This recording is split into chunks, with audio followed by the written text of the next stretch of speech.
Welcome back to another technical deep dive here in the debug zone. Today we're tackling a big question and breaking it down with insights from other users. Hopefully this clears up some misconceptions and helps you get the answer you need.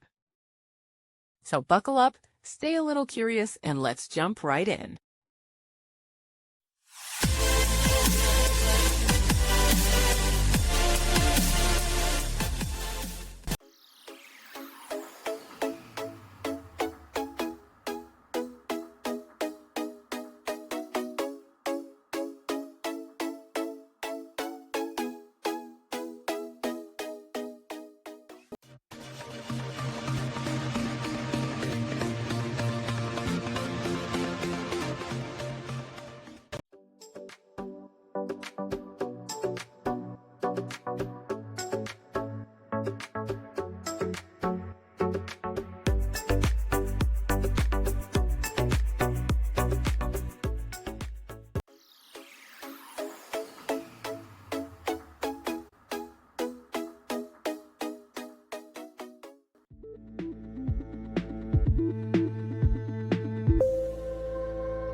And that's a wrap.